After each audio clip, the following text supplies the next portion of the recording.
Hi guys. I guess I'm upside down. Alright. So, I've been working diligently on this thingy. This thingy me bobber. And I guess it's one of those things that you just gotta keep working at. 'Cause, like, oh my god, dude. It got screwed up somehow and I needed to fix it because the stringies were coming undone and that wasn't any good. I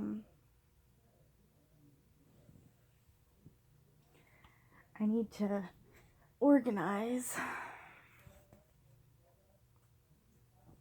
Okay. So yeah. So as you can see here, I've got these 3 strands. These 3 strands. Okay. And then I got the 4th strand right here. Okay. And what I'm going to do is I'm going to take them. Okay. So you can see. See it? Alright. Now, what I'm going to do is I'm going to loop it through. Okay. So we have our thingy. And I'm going to cuff it. I'm going to cuff it in there. And what you're doing is you're doing an in-out type of motion. So under, over, under, over. As you can see, what I've got set up here. Hang on. Get that? Alright, so I put that in that way, and then I just pull it through. Alright? And I keep going until I can, I can go that way. Yeah, okay, good. Oh, shit. Alright. So, I have it up that way, and then I push it all the way up. Alright? And so, as you can see, I now have the beginning of a thing. Alright? So, I'm going to do this a bunch of times to get a good satisfactory thing. So, once this is over, and you just go under and over and under again. And then I'm going to pull it through.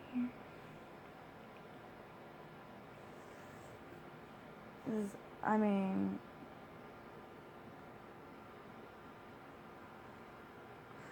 oh shit. This better not be what I think it is.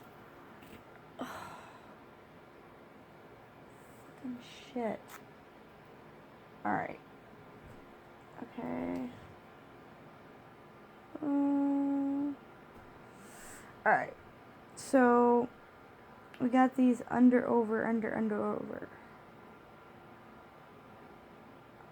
And then we keep going. Alright.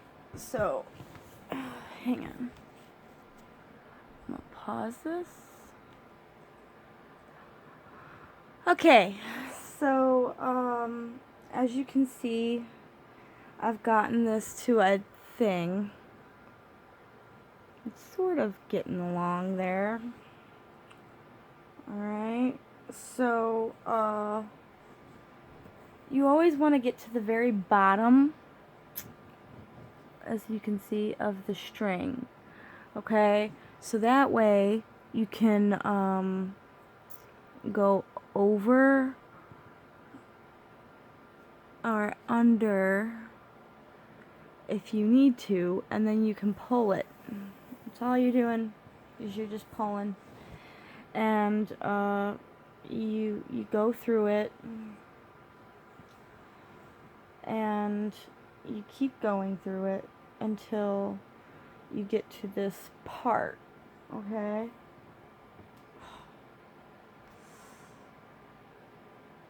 And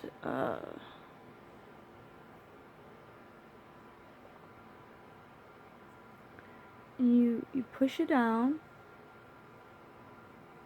and you keep going. You just keep going until you can find the right, I guess you could say, the right the right way of doing it. So it's just in, out, under, over, constant pulling and weaving that you're doing here, and you just keep going with it. You just keep going. Oh, fuck. It's always tangled. Sometimes it gets tangled and you have to fix it. But don't worry, because there's always a reason to work out whatever problem you're going with.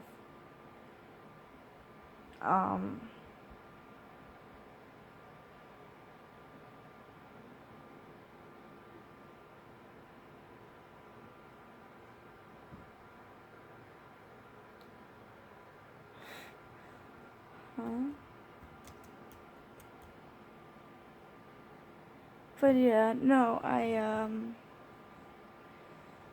try to keep this coherent as best as I can. And I try to do it the right way as best as I can, and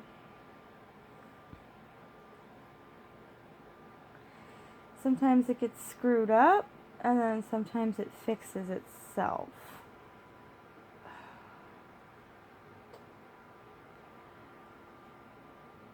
And there's really nothing I can do about it until I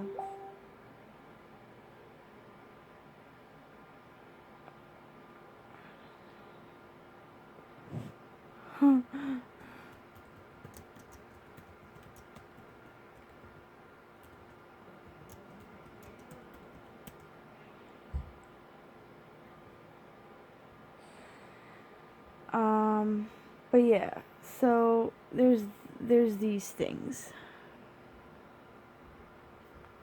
And you just keep doing these things until you can find the proper I want to say the proper method. Okay, so it's like me, I just weave it really quickly at the top, as you can see. See what I'm doing there? And then I pull it through. And that seems to be the easiest way of doing it. Weaving is not easy, and you need at least four strands to do it. 3 to weave it through, and 1 to weave it into.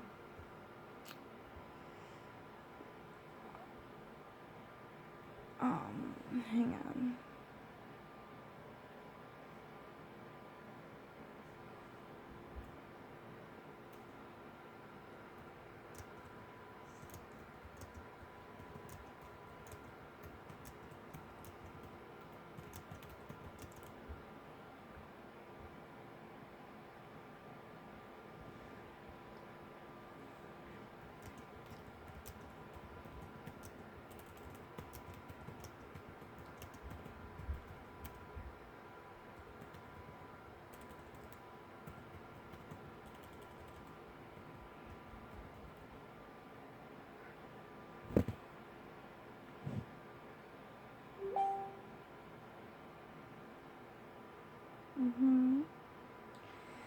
So it's interesting how this works.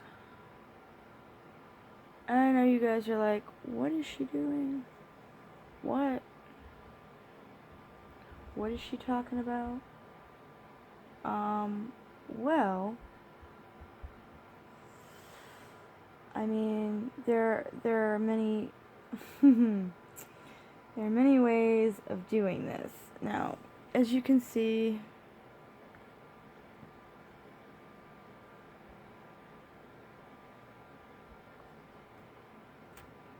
I'm gonna shuffle it down, and I'm just gonna keep doing these until I get it to a place that I want it to be. I'm gonna keep doing it until I get satisfactory results. So I'm gonna play some music. Well, not music. I'm gonna play some videos that are descriptive.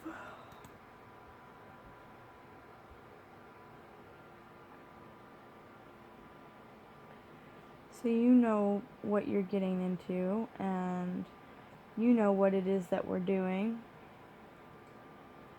And this is just a DNA knot charm. Braiding, weaving, knot charm. And it takes time. Okay? So, yeah.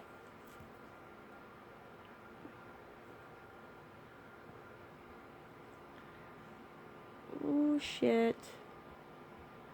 And sometimes these get tangled and you have to fix it. You have to straighten it out and fix it. Because that's all you really can do at this point. Here. I'm gonna tie it into the... Alright. So you can see what I'm doing? You guys can see what I'm doing? I would hope so. Alright.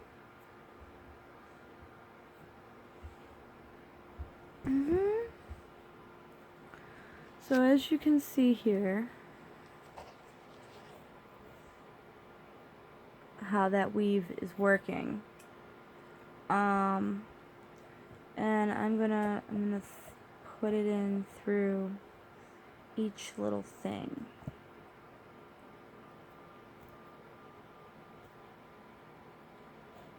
In, out, in, out. And that's all we're doing. We're just doing in and out, in and out. And as you can see,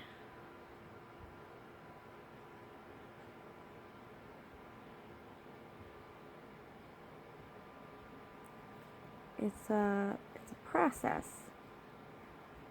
It's a process of shuffling it down and continuation. I don't know if you guys can see that. That looks great. And so that's how we did the first portion, and that's how we're going to continue to go along with it until we get to the right place.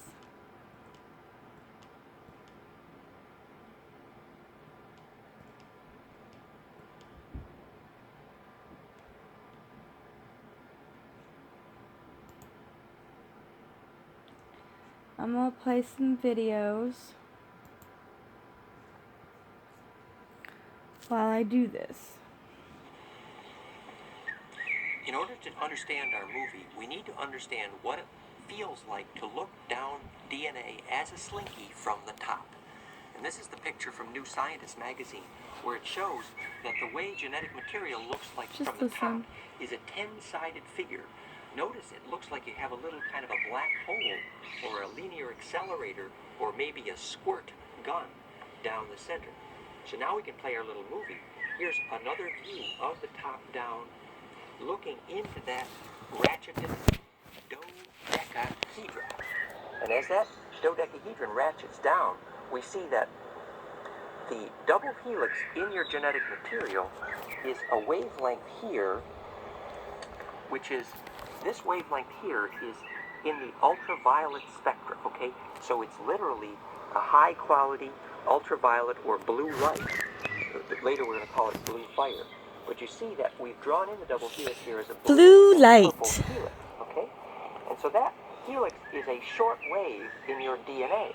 But what the genetic engineers made Gee, what does that look like, guys? That they now understand the letters, but they don't understand how the words and the syntax requires a phrase within a sentence, within a paragraph, within a book. And it's that context richness or context embedding which is the braid on your DNA. And you see how this is a braid of the short wave on the long wave? So the information that's in your DNA actually has these waves here, which are very long waves, which is a wave on a wave on a wave on a wave waving. On a That's wave called and a wave super and a wave looping. waving. And that's actually a picture of how harmonics nest in, say, things like your heart, where, for example, in your heartbeat, you have your heart beat as a wave, and then you have your heart rate as a wave, and then you have your breath as a longer wave yet. So you have a wave on a wave waving. And that's the process of embedding. And the embedding or nesting of how short waves can nest inside of long waves, where the interference between them is all constructive, is based on something called perfect nesting or perfect branching, which turns out to be exactly in Mother Nature what she calls phi low taxes. And that's how leaves branch in these trees around us. In the lovely trees, the way the branch happens is that this branch, with relationship to this branch, chooses the place to unfurl so that the geometry of the leaf structure actually solves the problem of perfect sharing. So you got this one leaf that says, oh, I need to share the light so that there's maximum exposure, minimum superposition. And what Mother Nature discovered is in order to do this, the way the leaves branch is they do a 1, 2, 3, 4, 1, 2, 3, 5, 8, 13. Okay, it's called the Fibonacci progression. And Fibonacci that sequence. If you take any two numbers in the sequence the golden and add them, ratio, you get the next one. 1, 2, 3, 5, 8, 13, etc. The point is that that Fibonacci progression, which is perfect branching, perfect nesting, actually leads to the ratio of the golden mean, which is called phi. Often it's symbolized by the Greek letter phi, which is a circle with a vertical line through it. And phi, the golden mean ratio, is the solution to perfect nesting or perfect branching. And we're going to see later that that harmonic ratio actually shows up in the heartbeat as the space between harmonics in the chord, the music of the heart, deciding what chord to play. And when the space between harmonics is a multiple of phi, the golden ratio, it appears people are generally having an emotion that's heart-centered or open or blissful. And so Mother Nature is solving the problem of perfect sharing by solving the problem of perfect branching, which turns out to be the solution of the problem of perfect nesting, which is the solution to perfect compression. So all of these things are related to the golden ratio or the golden mean or the sacred cut. You know, the sarcophagus in the Great Pyramid has that shape, that square, and you have that shape in the Parthenon in Athens, Greece. Okay, so sacred structures use this shape to embed magnetism. Well, it turns out that genetic material is all about that shape, and we'll see some pictures in a minute. So let's go back here now to the magnetic X, and we'll look for that ratio in DNA. So now here we have some pictures of the genetic material. And again, this is the top-down view of the DNA right here. And you can even zoom in on a bit. But it turns out that if you map the way the DNA helix is ratcheted, the golden ratio is the distance between the rungs of the ladder right there, okay? And the golden ratio squared That's called the vertical increment of turn. The golden ratio, or phi squared right there, is the horizontal increment of turn.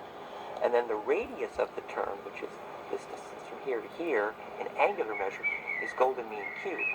So length, area, and volume, golden mean squared, and golden mean cubed, are preserved in a ratchet. It's a simple way of saying that no matter how you cook it, genetic material uses this ratio. In fact, if you look at the center rung, or one step on the ladder of DNA, it's one codon rung of the ladder. The geometry of that rung is often modeled as a golden ratio pentagram, stars within stars, where all the ratios are golden mean. And the center bond in the DNA down the zipper is actually, it's called a nonlinear hydrogen bond. It's often been thought of as being responsible for aging. The stability of that bond at the zipper down the slinky is also a golden mean rectangle. And we can see that here, where the actual model of how the DNA rung works. You have a pentagonal bond next to a hexagonal bond. And that 5-6 relationship right there, here shown in the guanine-cytosine relationship, and also in the adenine-thymine relationship. These are just how the ladder, or the slinky of DNA, is braided. And that brings us to the little picture of the slinky. Let's look at the slinky here for a second. See, what happens because your DNA looks like a slinky is the fact that there's a mechanical way to couple a short wave to a long wave. For example, quartz is a slinky. The SiO2, the silicon dioxide helix of the long Z-axis optically of quartz, is also a slinky like DNA. Now, the reason Mother Nature uses slinkies in order to teach us about how to connect long waves and short waves is very easy to understand. What happens in a slinky is, here is my hand changing the length of this slinky like this. Okay, that's a long wave. Okay, but as I do it, notice that the sides of the slinky get skinnier. So I have the sides of the slinky getting skinnier like this. See how that pulls in and gets skinnier? While the length of the slinky is a long wave, the width of the slinky is a short wave. And yet these two motions are connected. Long wave, sound, or stricture it's called in piezoelectricity, and short wave, or voltage. So here you have a sound wave, a long wave, connected mechanically because of the slinky to a short wave, a voltage. And that's one of the ways in which Mother Nature uses the slinky shape of DNA to connect long waves to short waves. Well, the fun part of our magnetic X story is that in genetic material, what happens is the DNA is mechanically connected to the sound waves of the heart. So earlier, when we measured the harmonics of the heart, let's look at how the harmonics, or the frequencies of the heartbeat, actually affect this, what's called context richness in DNA. In order to tell that story, I need to tell you about a book I read a while ago. The book is called Grammatical Man, Information, Entropy, Language, and Life by Jeremy Campbell. And he is discussing this problem of how genetic material got to be what he called high signal-to-noise ratio, which essentially means that, well, here's the DNA, and it's like millions of times a day taking the RNA, mating it to a DNA codon, and saying, oh, we've replicated, it's like a transistor made an accurate switching. The thing is, the DNA makes this switching operation, this mating of pairs, like sticking two pieces of puzzle together, millions of times a day. And it does it with such incredible accuracy, it's called high signal-to-noise ratio. Well, in this book by Jeremy Campbell, Grammatical Man, he tries to scratch his head and say, golly, how did the genetic material get to be so able to make millions of these information transactions and make so few mistakes? And after lots of fun in the book, he finally decides it's a language problem. It's exactly like if you had a book, and the book was made of letters, And so the letters are like ABC and all these words, and then you have a word within a paragraph, then a paragraph within a chapter, then a chapter in a book. Now supposing little Johnny got the book out one day and used his pencil and scribbled out a couple letters, and there were a couple letters missing in the book. Well, the fact is, if you were sitting there reading the book, you would have so much information about the context that, in fact, you'd be able to replace the missing letters. This is called what he called context dependency or context richness in genetic material. Well, his answer to the question of how genetic material got to be so accurate in making these information transactions was that because there is so much context richness, so much like, well, here's the example he gave. He said, if you were a computer programmer and you were trying to debug DNA, but it was exactly like debugging a program written, let's say it was written in a high-level computer language like C++. Now, in a high-level computer language, you take one instruction and you effectively have grabbed a hold of a block of machine code operations that's huge. It's like a whole nest of operations. So, in fact, if you wanted to debug some fancy program that was making pretty pictures on your screen, and somebody showed you the machine code, this little hexadecimal location that said add to and multiply over here, you'd be like in a swamp of soup that would like mess you up forever if you tried to debug the software using the machine code. So what you have to do to debug a program is look at the context or long chunks or blocks of code. And these long chunks or blocks of code is what we call a high-level programming language, which is basically like C++ or DBase. Well, the thing is, now we've got these genetic engineers today, and they just got so excited, and we congratulate them. It's very useful. But what they figured out is the letters in the code. They don't have a clue what the words mean yet, and they don't even know that such a thing as a paragraph exists. And if somebody told them there's such a thing as a chapter, the only way we discover that level of meaning in the genetic material is this thing called context richness. Now, context richness is the same thing, you see, as this embedding or nesting we just saw the animation about. So when you saw that short wave, which is an ultraviolet wave, which is the helix of DNA, that is in fact what your genetic engineer now thinks he understands. He thinks he understands how one code sits next to the other in this simple slinky, which is useful, but it's only the very beginning. Because in fact, what happens is that now you take this sequence of a certain series of codons in this little slinky, and you take this and you braid it into an envelope where the wave fits in this lovely little envelope.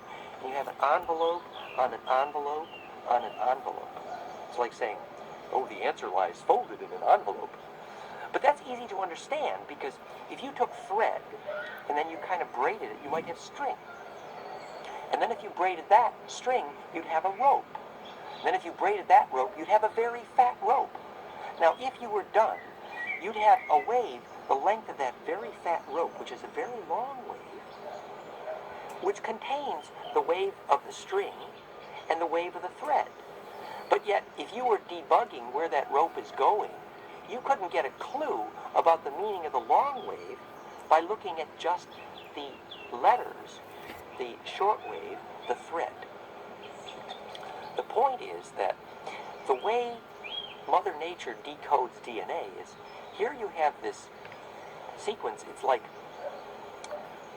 genetic material is lumped into these groups for a very important reason. It has to do with like the way you decode DNA is because after it's braided into the rope, the actual waves that are tucked inside do not get mechanical access to the RNA. So mechanically what's happening is the DNA, the deoxyribonucleic acid, is able to share its templates, its codons, its cookie cutters, so the half helix can say, okay, waltz in here, RNA, and mate to see if these two things fit together.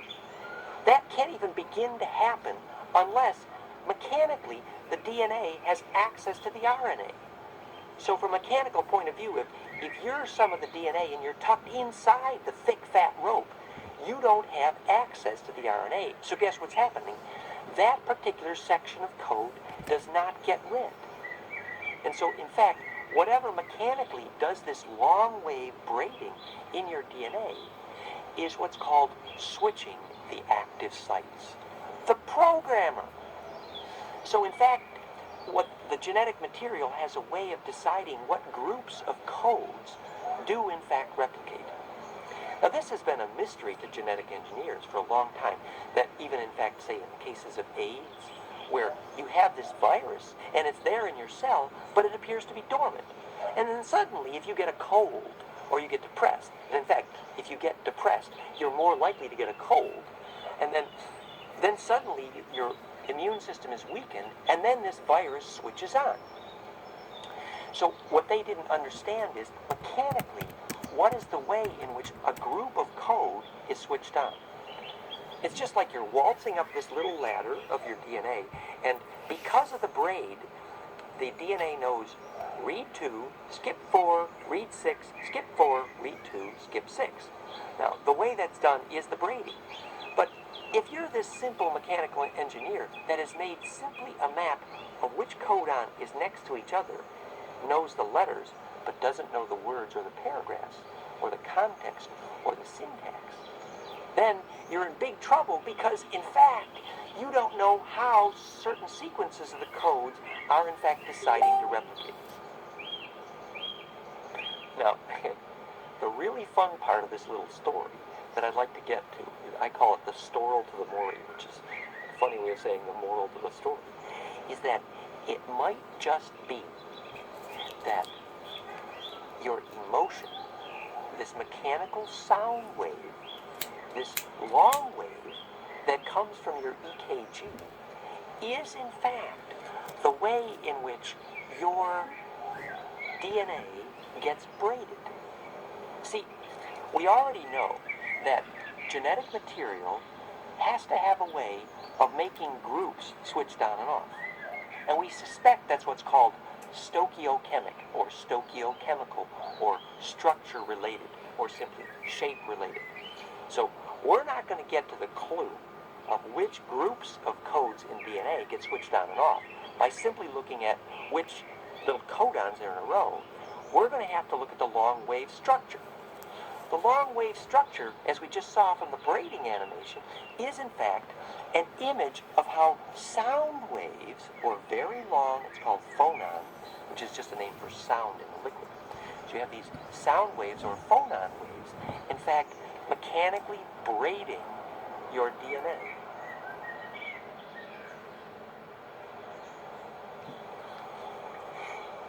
I hypothesized this, or suggested this as a theory, many years ago. I was working with the HeartMath Institute in California, and I wrote a chapter.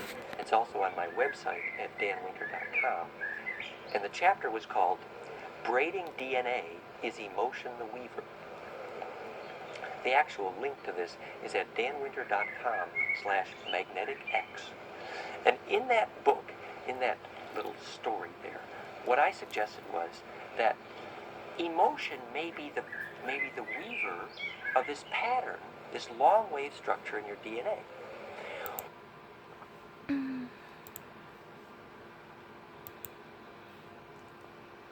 Alright, we only have a couple minutes left here, guys. Take care of your car, But, and it'll just take care of you. keep in mind, Get we're $10 still off a going. standard oil change at Firestone Complete Auto Care. Whatever you drive, drive a Firestone. Zoom in on the hypothalamus is that it's not a thing. It's a whole bunch of things. And then, all right, so we're going to zoom in on the hypothalamus here. And what you see, of course, when you zoom in on the hypothalamus is that it's not a thing. It's a whole bunch of things. And then it's one of those horrible whole bunches of things that are made out of even more bunches of things, and they're made out of more bunches of things. And what's really interesting about going down the body from an analytic perspective is it doesn't seem to get less complex as you go farther down. You know, like some of the should actually show you that. I haven't showed you that little video of DNA fixing itself, eh? Oh, I better show you that. It's so cool. It's ridiculously cool, so you definitely need to see it. Until I encountered the artworks of David Goodsell, who is a molecular biologist at the Scripps Institute. And his pictures are all, everything's accurate, it's all to scale. And his work illuminated for me what the molecular world inside us is like. So this is a transection through blood. In the top left-hand corner, you've got this yellow-green area. The yellow-green area is the fluids of blood, which is mostly water, but it's also antibodies, sugars, hormones, that kind of thing. And the red region is a slice into a red blood cell, and those red molecules are hemoglobin. They are actually red. That's what gives blood its color. And hemoglobin acts as a molecular sponge to soak up the oxygen in your lungs and then carry it to other parts of the body. I was very much inspired by this image many years ago, and I wondered whether we could use computer graphics to represent the molecular world. What would it look like? And that's how I really began. So let's begin. This is DNA in its classic double helix form, and it's from X-ray crystallography, so it's an accurate model of DNA. If we unwind the double helix and unzip the two strands, you see these things that look like teeth. Those are the letters of genetic code, the 25,000 genes you've got written in your DNA. This is what they typically talk about, the genetic code. This is what they're talking about. But I want to talk about a different aspect of DNA science, and that is the physical nature of DNA. And it's these two strands that run in opposite directions for reasons I can't go into right now, but they physically run in opposite directions, which creates a number of complications for your living cells, as you're about to see, most particularly when DNA is being copied. And so what I'm about to show you is an accurate representation of the actual DNA replication machine that's occurring right now inside your body, at least 2002 biology. So DNA is entering the production line from the left-hand side, and it hits this collection, this miniature biochemical machines that are pulling apart the DNA strand and making an exact copy. So DNA comes in, it hits this blue donut-shaped structure, and it's ripped apart into its two strands. One strand can be copied directly, and it can be seen spooling off down to the bottom there. But things aren't so simple for the other strand because it must be copied backwards. So it's thrown out repeatedly in these loops and copied one section at a time, creating two new DNA molecules. Now, you have billions of this machine right now whirring the right way inside you, copying your DNA with exquisite fidelity. It's an accurate representation, and it's pretty much at the correct speed for what is occurring inside you. But I've left out error correction and a bunch of other things. This was work from a number of years ago. It's doing it much faster than me. This is work from a number of years ago, but what I want to show you next is updated science. It's updated technology. So again, we begin with DNA, and it's jiggling and wiggling there because of the surrounding supermolecules, which I've stripped away so you can see something. DNA is about 2 nanometers across, which is really quite tiny. But in each one of your cells, each strand of DNA is about 30 to 40 million nanometers long. So to keep the DNA organized and regulate access to the genetic code, it's wrapped around these purple proteins. I've labeled them purple here. It's packaged up and bundled up. All of this field of view is a single strand of DNA. This huge package of DNA is called a chromosome. And we'll come back to chromosomes in a minute. We're pulling out, we're zooming out through a nuclear pore, which is sort of the gateway to this compartment that holds all the DNA called the nucleus. All of this field of view is about a semester's worth of biology, and I've got 7 minutes, so we're not going to be able to do that today. No, I'm being told no. This is the way a living cell looks down a light microscope, and it's been filmed under time-lapse, which is why you can see it moving. The nuclear envelope breaks down. These sausage-shaped things are the chromosomes, and we'll focus on them. They go through this very striking motion that is focused on these little red spots. When the cell feels it's ready to go, it rips apart the chromosome. One set of DNA goes to one side, the other side gets the other set of DNA, identical copies of DNA, and then the cell splits down the middle. And again, you have billions of cells.